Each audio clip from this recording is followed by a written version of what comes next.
sino das notificações. Olá, meus ilustres amigos e amigas, bem-vindos a mais um vídeo no canal Verdades Ocultas da Bíblia. Estamos aqui com o Pirula, não é verdade? Você já pode perceber pelo cenário que ele está no podcast Inteligência Limitada.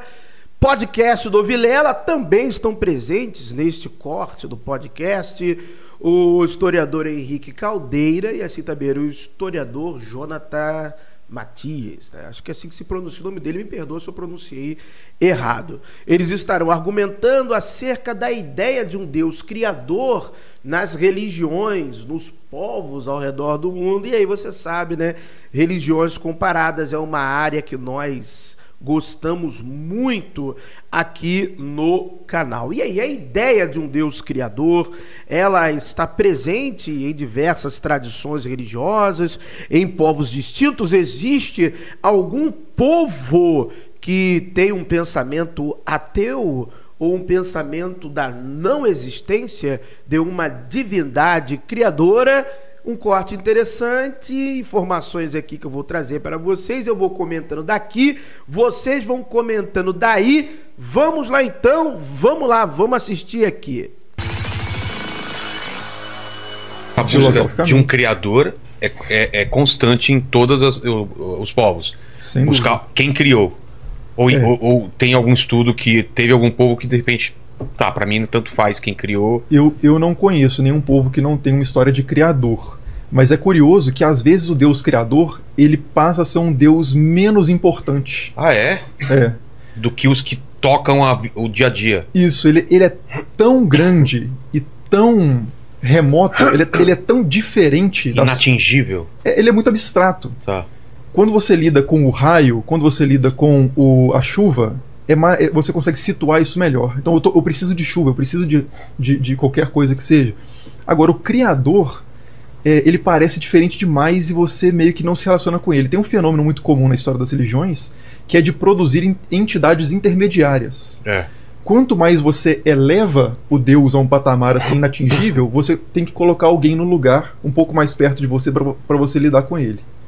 Né? Então esse Deus, de novo, né, no termo técnico da história das religiões, é o Deus otiosos, é o Deus ocioso. É um Deus que fez e não precisa mexer com ele muito. Em algumas situações de emergência há algum tipo de culto a esse Deus, mas os principais templos não vão ser dedicados a esse Deus, vão ser dedicados a coisas mais práticas, aos ajudantes dele, ou as criaturas, os seus filhos, geralmente.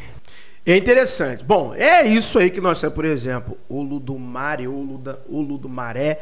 Tá, e antes que o pessoal do Candomblé fale, é este o nome mesmo, tá? A maioria aí fala um outro nome e é só fazer uma pesquisa simples em qualquer referência bibliográfica que vai tratar acerca da divindade suprema das religiões afro-brasileiras, tá bom? Olodumare, Olodumaré. É esse o nome mesmo, tá bom? Vai dar um Google aí, vai um bom livro com referência bibliográfica. A mesma coisa para diversas tribos brasileiras, que é o Nhamandu. Nhamandu também, ele é uma divindade suprema, criadora de todas as coisas.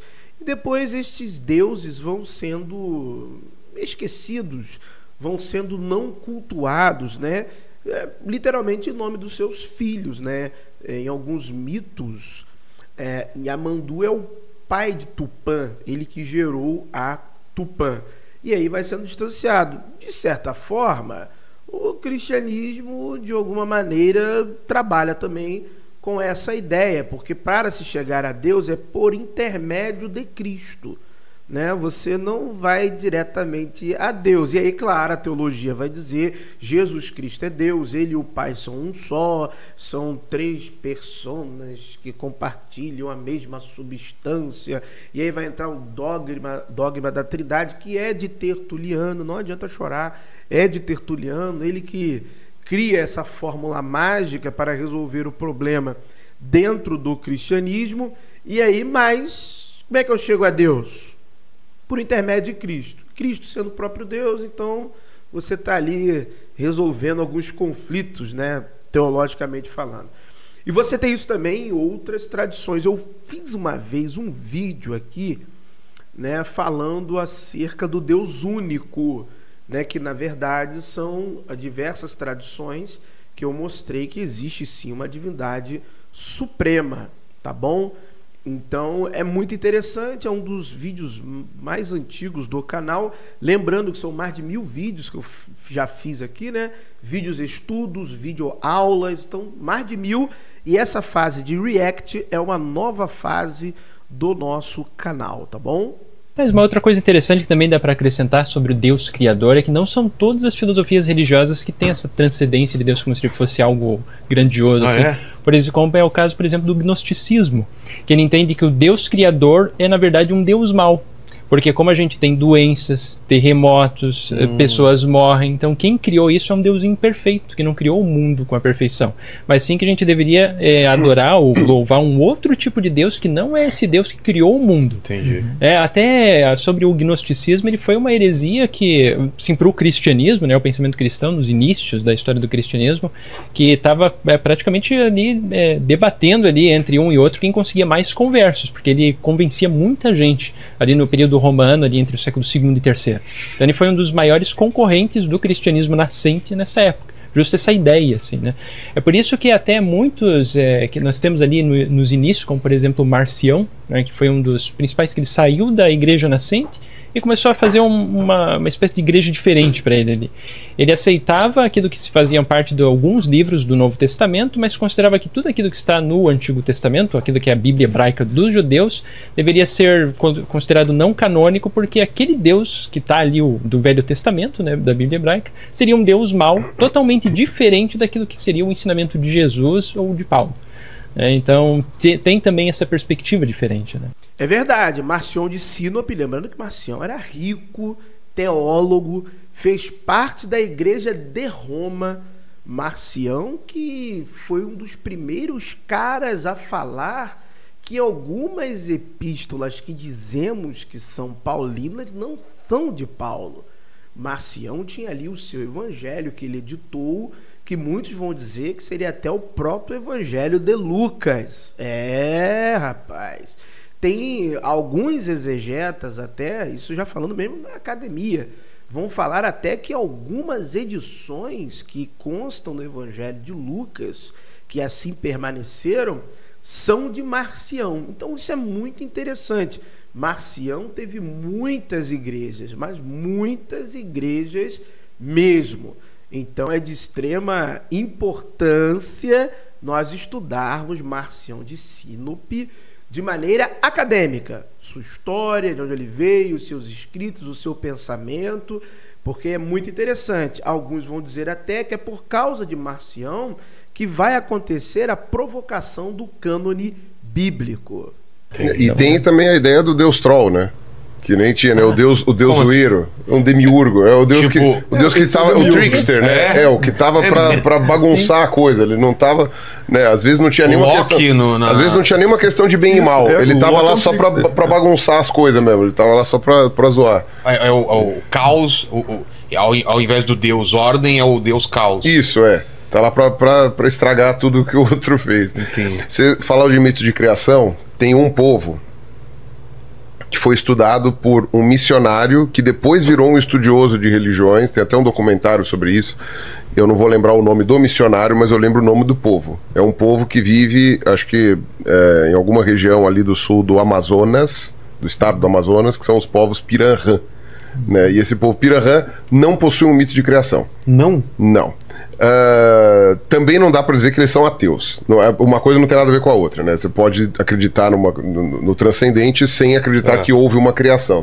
Tipo, o que esse cara conta é que, e ele foi um dos primeiros não indígenas a ter contato com esses povos, né?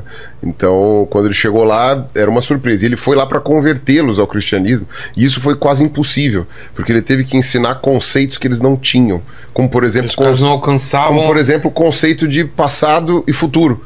Não tinha uma noção de passado de longo prazo e futuro de longo prazo. Era tudo muito curto.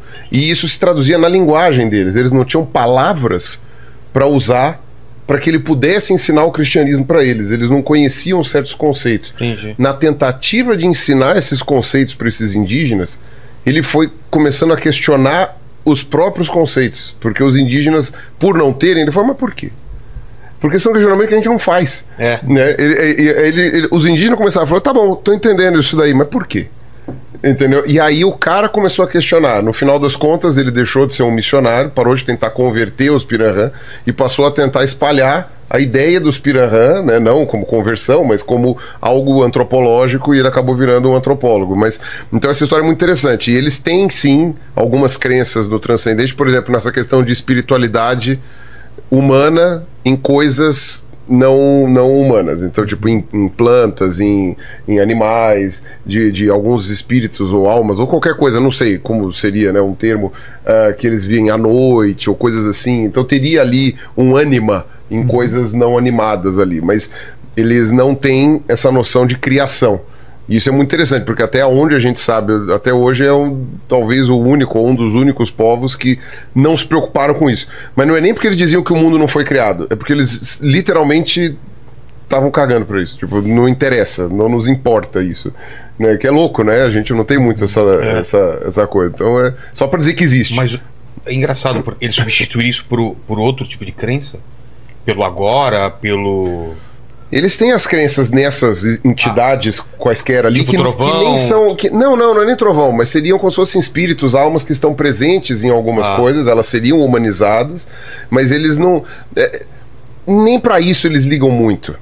Sabe, pelo que eu tinha lido nessa coisa, porque eu não li o livro inteiro do cara, mas eu vi algumas entrevistas, vi algumas participações dele na internet, e basicamente o que ele fala é isso.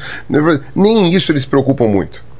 E ele tá direto no Brasil, né? Porque são povos brasileiros, então esse cara fala português, tal, não sei o que, tem tudo isso daí. Mas o louco é isso, ele falou, eles não se importam tanto. A vida pra eles é mais importante. A vida, assim, sabe, o tete a tete, conversar com as pessoas, o que tá acontecendo, arrumar comida, fazer coisa. Então eles são um povo muito mais prático. Mas que ao mesmo tempo, o fato deles não terem os mesmos conceitos que a gente tem os deles. E os conceitos deles são interessantíssimos. E aí acaba que houve um choque de realidades, né, que fez... E que bom que esses povos não, como é que se fala?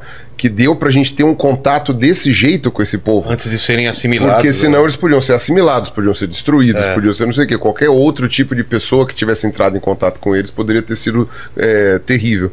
Né? Que bom que houve esse sujeito aí que entrou em contato com eles e que depois se preocupou em preservá-los. Então, aparentemente, hoje os Piranhã ainda estão assim, sabe? Talvez agora alguns deles falem português e já consiga fazer uma comunicação mais direta, mas aparentemente os Piranhã ainda estão desse jeito.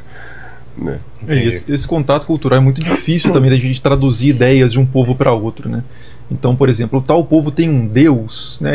A ideia de Deus, ela não surge assim do nada, ela é algo que se desenvolve historicamente, né? As pessoas vão vivendo, vão pensando, vão tentando organizar a realidade, que é um caos absoluto diante dos nossos olhos, e aí você vai dando nome para isso. Isso aqui é planta, isso aqui é animal, mas tem animais diferentes, tem plantas diferentes, tem plantas muito diferentes uma das outras que a gente chama de planta. A gente vem criando essas categorias mentais, conceitos que são arbitrários, para tentar organizar a realidade. E isso vai acontecendo muito aos poucos, dependendo da realidade em que você vive.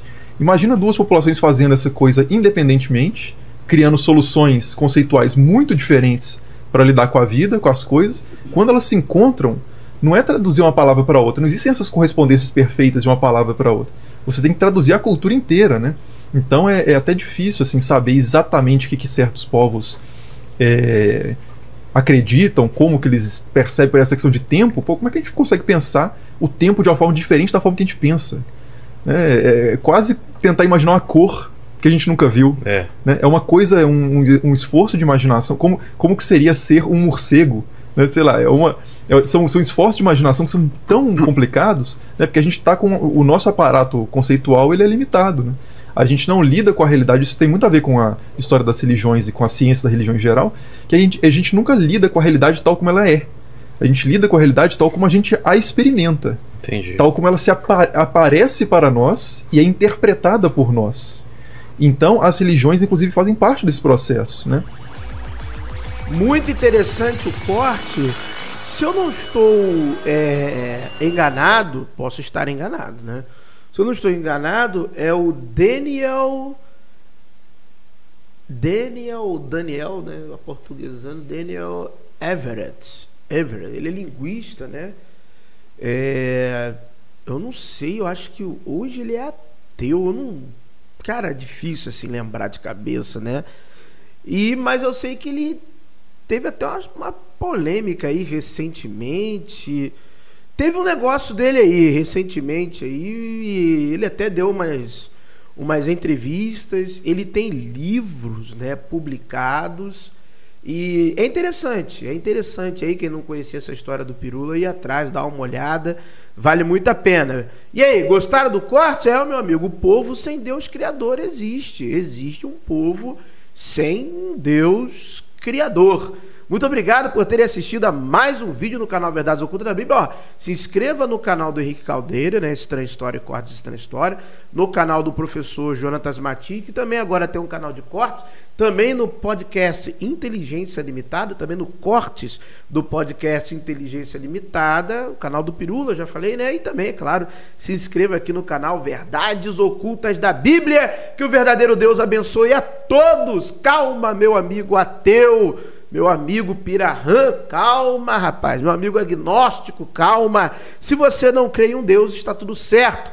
Então eu desejo do fundo do meu coração que a sorte e a fortuna sempre lhe acompanhe.